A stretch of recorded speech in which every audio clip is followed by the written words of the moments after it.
Capítulo 28. El corazón de Madeleine latía desaforado mientras procuraba que sus piernas se movieran con la elegancia que la caracterizaba. Se llevó una mano al pecho tratando de evitar que su alma se escapara por las costuras de su piel. Nicholas había estado a punto de besarla.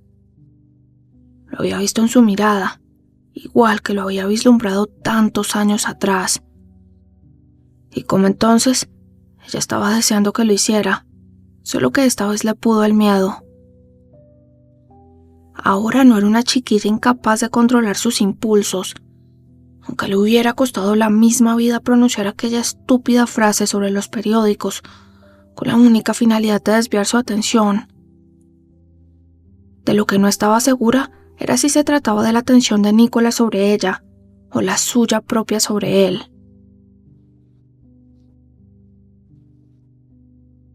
Había sido una velada encantadora.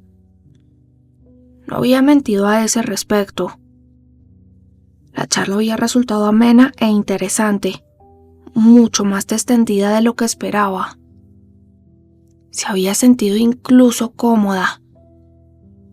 Mientras subía las escaleras se preguntó si, de ser otras las circunstancias en las que habían contraído matrimonio, aquella velada hubiera sido ritual entre ellos. Ruth le ayudó a quitarse el vestido y le cepilló el pelo, como todas las noches. Solo que Madeleine estuvo poco parlanchina, concentrada en sus pensamientos. Ni siquiera la noticia de la muerte de Lord Byron lograba empañar la agradable sensación de esa noche.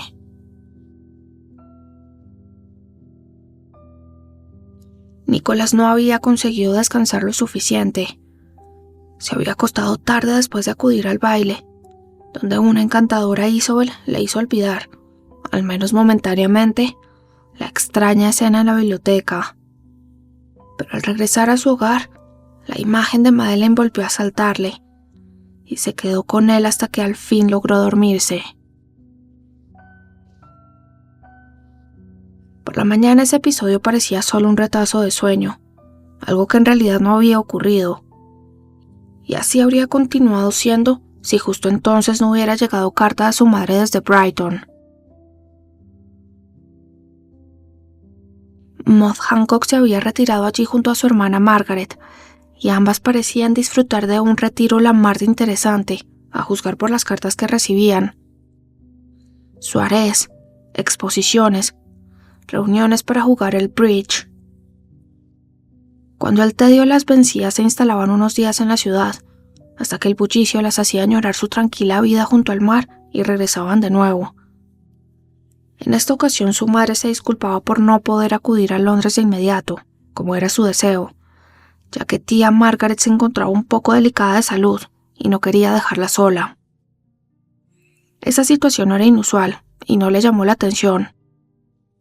Lo que sí lo hizo fueron sus siguientes palabras. Maud Hancock le hacía saber a su hijo que no le desagradaba la idea de que Madeleine se encontrara en la casa. 11 años atrás, esa misma madre se había mostrado tan disconforme con aquella unión como su propio hijo, y tan ofendida por lo que consideraba una traición como él mismo. De hecho, su relación con la baronesa Radford se había interrumpido de inmediato. Sin embargo, alegaba que había transcurrido ya demasiado tiempo desde entonces, suficiente como para empezar a perdonar, y tal vez darle una oportunidad a ese matrimonio. En ningún momento lo instaba a hacerlo, por supuesto. Maud Hancock era excesivamente puntillosa con respecto a interferir en las vidas de sus hijos, pero lo hacía saber. En caso de que él se inclinara por esa opción, contaría con su beneplácito. Era muy propio de su madre olvidar antiguas rencillas, así es que sus palabras en realidad no le sorprendieron. Lo que sí lo hizo fue descubrirse valorando esa posibilidad. ¿Son malas noticias?, preguntó Howard, que había entrado en el comedor sin que él se diera cuenta. ¿Por qué lo dices?, lo miró extrañado. No lo sé. Sostienes esa carta entre las manos y tienes una mirada peculiar. Es de madre. ¿Se encuentra bien? Sí, aunque tía Margaret está algo delicada. ¿Y cuándo no? Howard soltó un bufido. Era cierto que su tía, que había permanecido soltera toda su vida, siempre padecía todo tipo de achaques. Esa propensión se había agudizado tras la muerte de sus padres, los abuelos de Nicholas, con pocos meses de diferencia y a quienes había cuidado hasta el final. Nicholas sospechaba que sus dolencias no eran más que un modo de llamar la atención de los demás, una forma de cobrarse su vida de sacrificio dedicada a aquellos ancianos que habían saboteado cualquier intento de que contrajera matrimonio para que se dedicara a ellos en exclusiva. Pese a que era una costumbre muy extendida que alguna de las hijas menores se quedara soltera para cuidar a los padres en la vejez, a Nicholas siempre le había parecido un proceder harto injusto, y de haber tenido la oportunidad de tener hijos propios, jamás la habría consentido. Ese pensamiento trajo aparejada otra imagen de Madeleine, la mujer que debía habérselos proporcionado. ¿De verdad que no es nada grave?, insistió Howard, que se sentó frente a un plato lleno hasta rebosar. ¿Te vas a la guerra?, le preguntó Nicholas, observando aquella ingente cantidad de comida. Estoy famélico.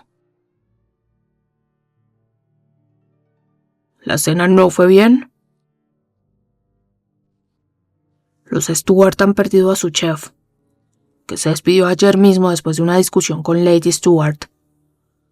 Así es que la cena fue una sucesión de platos insulsos y preparados a toda prisa por los ayudantes de cocina. Cuánto me alegra no haber asistido a esa parte de la velada entonces. Apenas te vi cuando llegaste.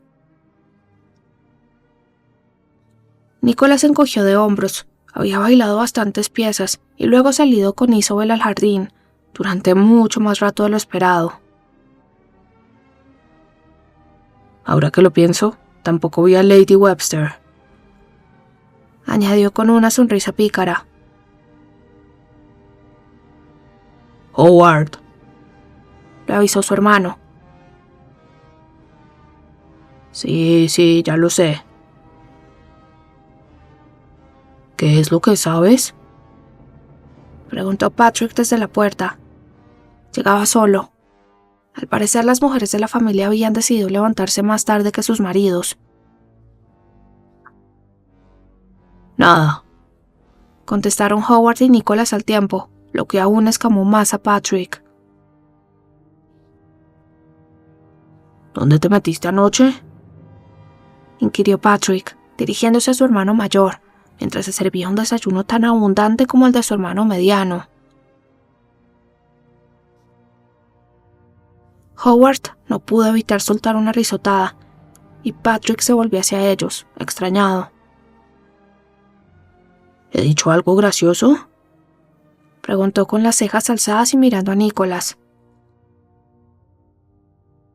Howard se ha levantado de buen humor, apuntó el mayor. No será por lo bien que cenamos anoche. Patrick torció el gesto. La carne estaba casi cruda, los panecillos duros, y al pescado ni siquiera le habían quitado las escamas. No te quejes, señaló Howard. Al menos a ti no te tocó de compañero de mesa Lord Rosenthal.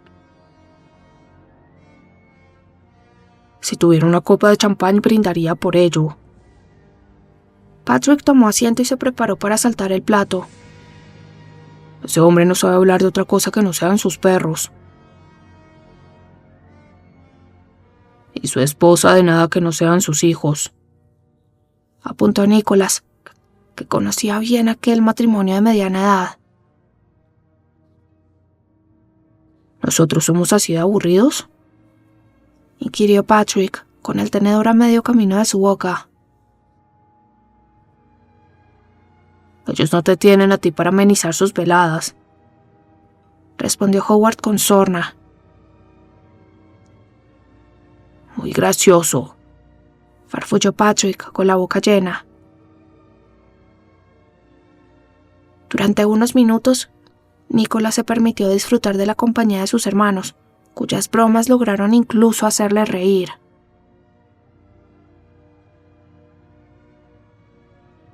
En el piso de arriba, Madeleine escribía a su administrador, Percy Evans. Solo hacía unos minutos que habían llegado noticias de Sir Lawrence, que se mostraba un poco preocupado por el tono de sus últimas misivas. Madeleine recordó que era un hombre inteligente y perspicaz, a quien pocas cosas se le pasaban por alto. Pensó que en adelante debería medir muy bien lo que escribía, para no transmitirle la sensación de que su estancia en Londres no estaba resultando tan interesante como ambos habían supuesto. En su carta, además, Sir Lawrence solicitaba su permiso para acudir a buscar a los niños cuando finalizase la escuela, y a Madeleine le pareció una excelente idea. De hecho, había estado a punto de sugerírselo antes de marcharse, pero le pareció una petición excesiva. Sir Lawrence ya no era tan joven como él pretendía, y se cansaba con frecuencia. Ir a buscar a Jake y Elliot le supondría pasar 2 noches fuera de su casa, una de ida y la otra a la vuelta. La echaba de menos, igual que ella a él, y extrañaba a los niños, como seguían llamándoles cuando hablaba de ellos. Los niños. Como si Jake no lo hubiera ya superado en altura y Elliot no estuviera a punto de hacerlo. Madeleine hizo un nudo con las lágrimas que le atoraron la garganta y escribió una breve nota comunicándole a Percy Evans que habría cambiado de planes y que Sir Lawrence y no él acudiría a buscar a los muchachos. El recuerdo de su marido y de lo sucedido la noche anterior volvió a asaltarla, y trató de alejarlo de su pensamiento mientras escribía una carta mucho más larga y personal a Sir Lawrence. Esperaba que la proverbial sagacidad del anciano no pudiera leer nada extraño entre líneas. Recién llegada a Londres, Madeleine había escrito a Thomas Knight, sabedora que el buen amigo de Sir Lawrence se encontraba en la ciudad por esas fechas. Como respuesta, el experto botánico la había invitado a que lo acompañara durante su visita a los jardines de Kew, propiedad de la corona y uno de los más famosos del mundo. No estaban abiertos al público, así es que ella aceptó encantada la invitación. En el último tercio del siglo anterior, Jorge III había contado con la ayuda informal del botánico y naturalista Joseph Banks para el desarrollo de esos jardines, que rodeaban una de las residencias reales secundarias. Banks, por aquel entonces presidente de la Royal Society, había enviado expediciones a todos los rincones de la tierra con el fin de llevar a Inglaterra cientos de especies raras y exóticas, que acabaron dando fama a los mencionados jardines de Kew. Fue el propio Banks quien convenció a Knight para que publicara sus trabajos y lo recomendó para sucederle como director de la Real Sociedad de Horticultura. Knight siempre hablaba de él en excelentes términos, y Madeleine era consciente de lo mucho que le había admirado. A las 10 en punto de la mañana estaba frente a la puerta sur de aquel complejo junto a Ruth Foster, en el interior del carruaje de los Sedgwick, del que se apearon en cuanto vio llegar a Thomas Knight en su coche. Hacía casi un año que no coincidían y se saludaron con afecto. «¿Qué le está pareciendo la ciudad, Lady Sedgwick?», le preguntó al fin, mientras se aproximaban a la puerta enrejada. «Encantadora, señor Knight. ¿Hay tantas cosas que ver?», respondió ella, que se abstuvo de comentarle que aún no la había visitado tanto como le hubiera gustado. Una vez en el interior de los jardines, y mientras avanzaban por uno de los senderos, el bullicio de las calles londinenses fue quedando atrás. Durante unos instantes Madeline tuvo la extraña sensación de que se habían quedado solos en el mundo, en medio de un extraño bosque formado por miles de especies distintas. Aquel es un cedro del Líbano. Knight, como un magnífico cicerone, iba señalando cada árbol.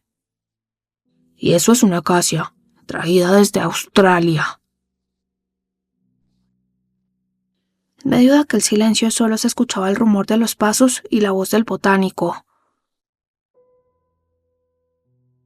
Mire ese pino laricio de Córcega. ¿No le parece maravilloso? Sí, en efecto, contestó Madeline. ¿Y ese cedro de la cordillera del Atlas? Preguntó un instante después. De las montañas más altas de Marruecos. Los ojos de Madeline no daban abasto para abarcar tal cantidad de especímenes. De hecho, pensó, si volviera al día siguiente estaba convencida de que no recordaría el nombre de ninguno de ellos. Tomaron otro sendero, que le permitió observar los delicados parterres de flores perfectamente delimitados, que en esa época del año eran una explosión de colores. Los árboles, en diversos estados de floración, delimitaban los contornos del jardín y se extendían hasta donde alcanzaba la vista.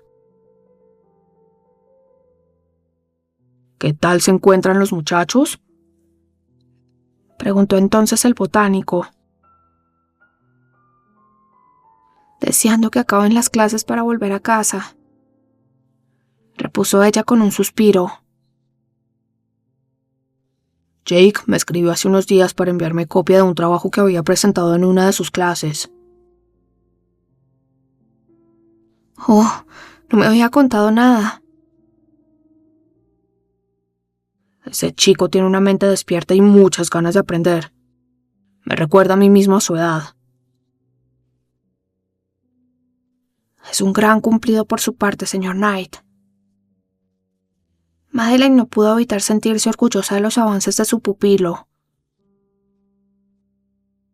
Está deseando entrar en Oxford. Sonrió el caballero.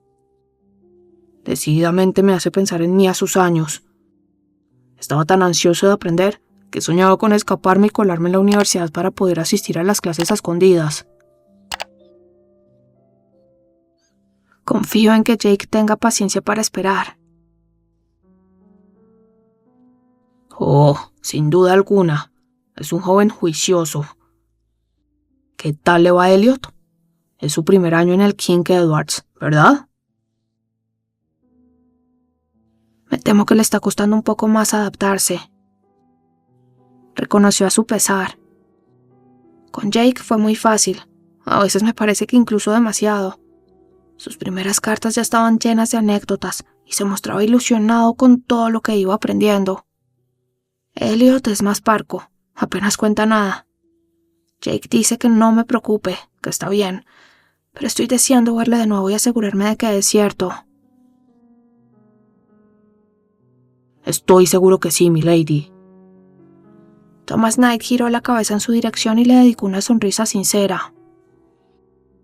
Está usted haciendo un gran trabajo con esos chicos, si me permite que lo mencione. No sé qué habría sido de ellos sin usted. En realidad, señor Knight, no sé qué habría sido de mi vida sin ellos. Madeline guardó silencio y trató de vislumbrar cómo habrían sido los 8 últimos años sin la presencia de Jake y Elliot, y descubrió que le resultaba imposible hacerlo. Todo lo que su mente era capaz de imaginar era un manchurrón grisáceo y neblinoso. ¿Le apetece visitar uno de los invernaderos?, preguntó entonces el caballero. Son dignos de admirar. Hay varias especies de orquídeas, una de las flores más delicadas que existen, e incluso algunas plantas carnívoras. ¿Carnívoras? Ruth, que había permanecido en silencio, se detuvo. Oh, no se inquiete, señorita Forster. Solo se alimentan de pequeños insectos. ¿Está seguro? Segurísimo. Knight sonrió. El calor era asfixiante, pensó Madeleine en cuanto entraron en aquel edificio, cuyos muros eran una sucesión de grandes ventanales. Una enorme profusión de plantas de distintos tamaños cubría toda la extensión, hasta donde alcanzaba la vista, distribuidas ordenadamente en largos pasillos. La humedad pegó la ropa a su piel en cuestión de segundos.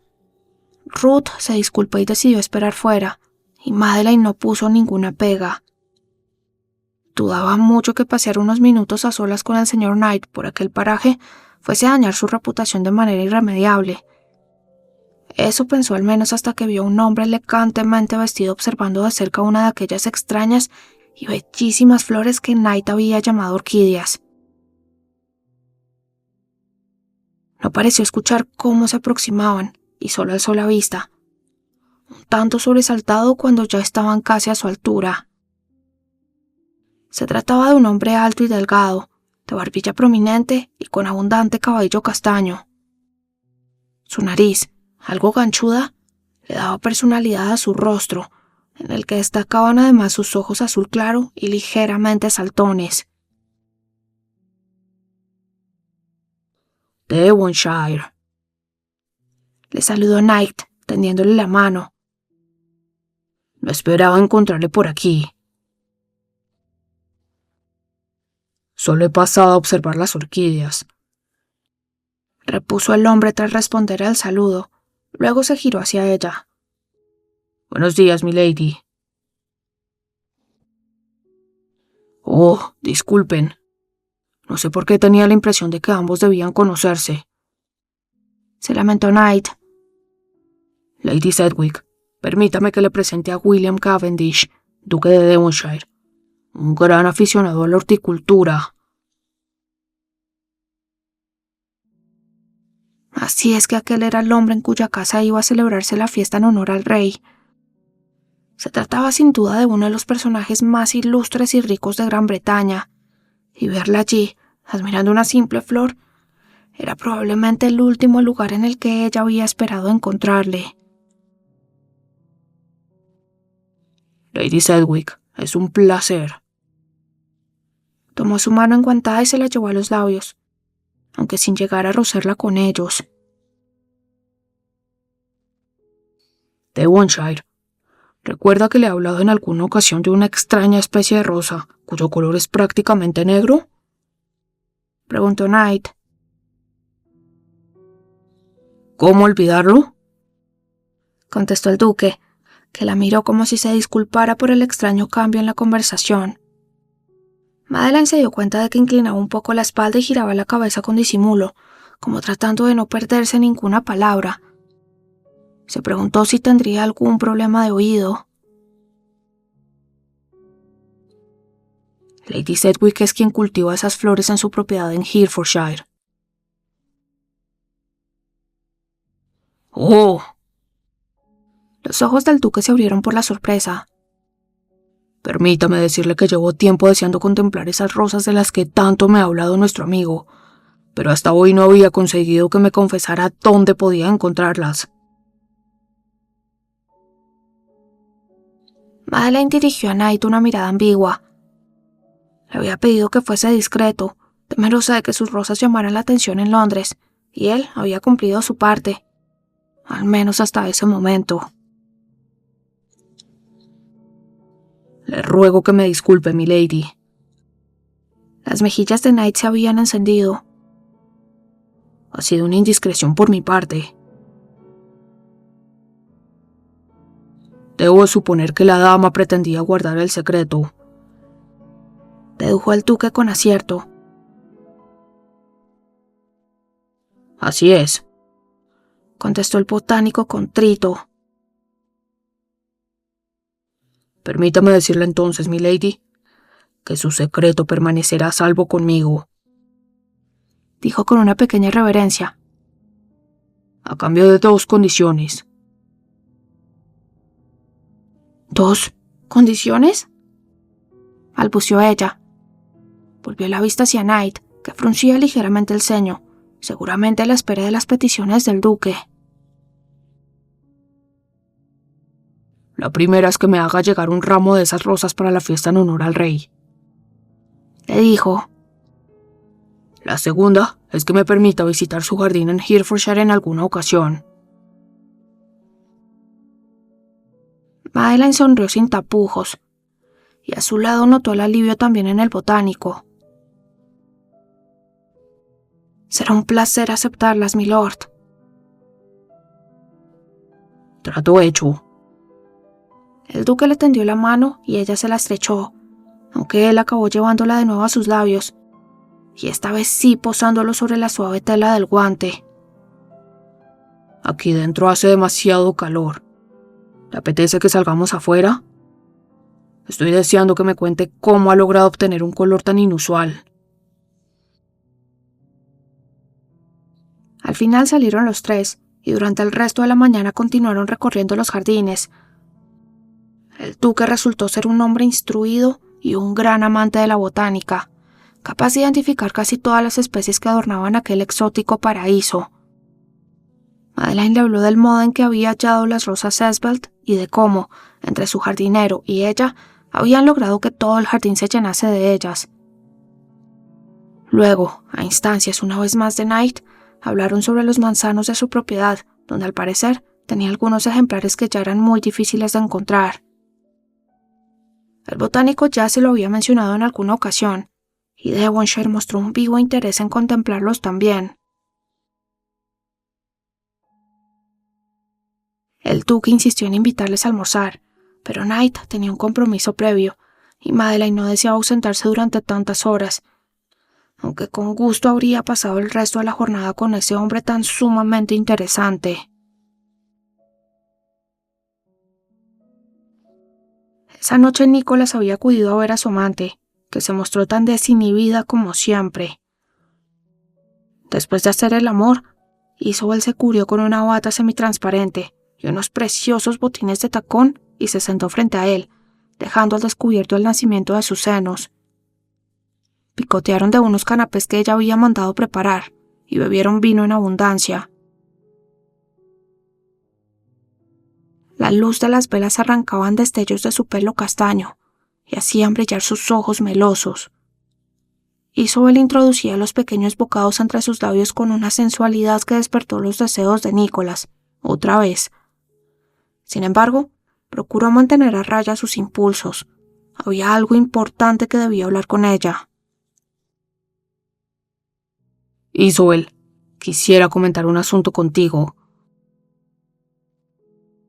¿Sobre tu esposa? ¿Qué? La miró boquiabierto. Sí.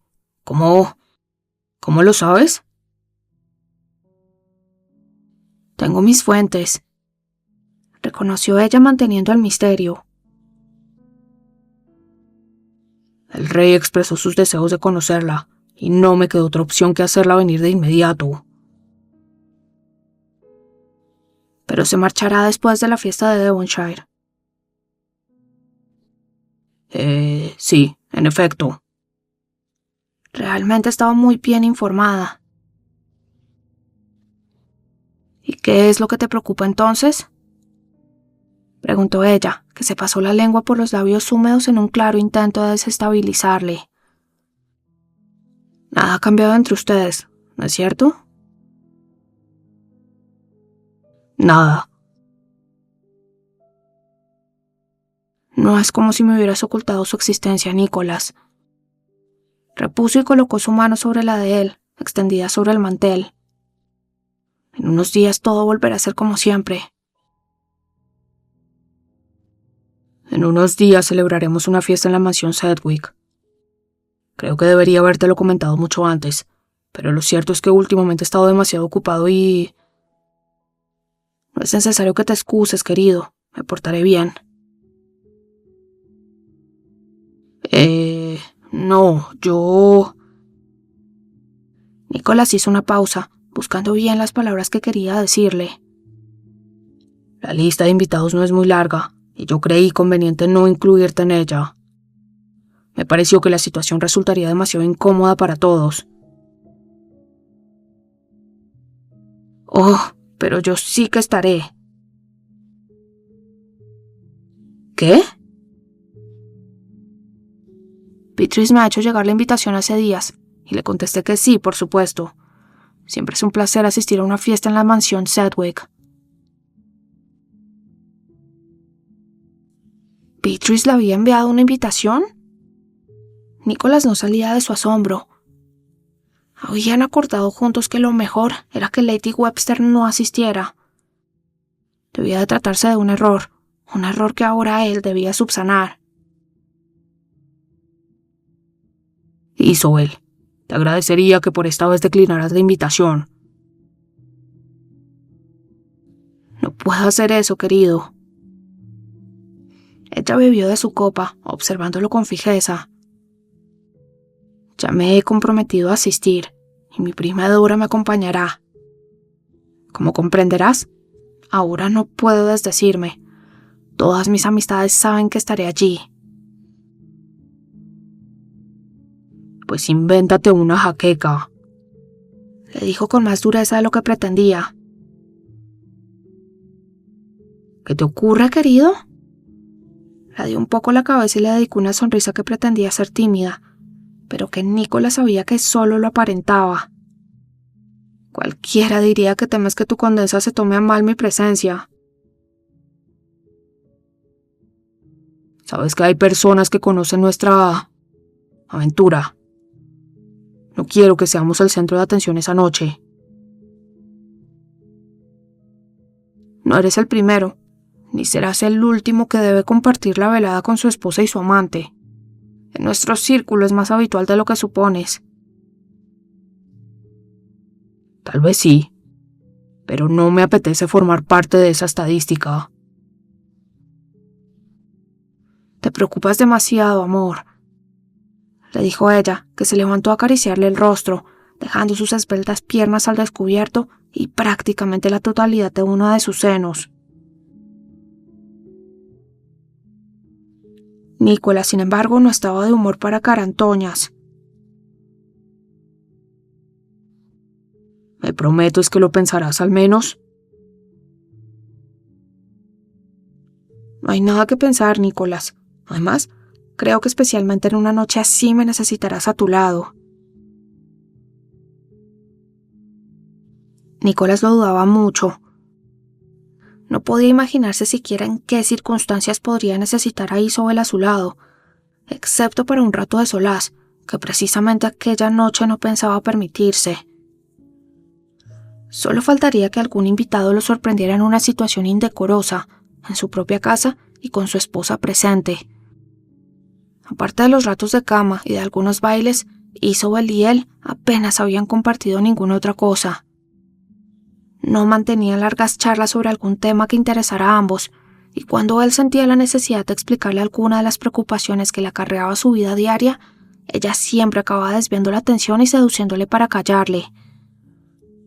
Solo prestaba atención si la conversación se refería a algún nuevo chisme, que habitualmente era ella misma quien introducía. Era hermosa, apasionada y divertida, pero no era su confidente. A veces ni siquiera una buena amiga. Isobel colocó su busto a la altura de los ojos de Nicholas, que aún permanecía sentado, y comenzó a masajearle el cráneo con sus largos dedos, pero él había perdido las ganas de estar allí. Por suerte esa noche no había quedado en su piso de soltero de Belgravia, porque le habría resultado difícil echarla de su casa en mitad de la noche. Creo que voy a retirarme ya. ¿Qué? Aún es temprano, dijo ella con un mohín. Mañana me espera mucho trabajo. Le dio un beso en la frente y se alejó. Buenas noches, Isobel. Sintió la mirada de ella fija en él mientras se vestía, recogía sus cosas y salía de la habitación sin mirar atrás.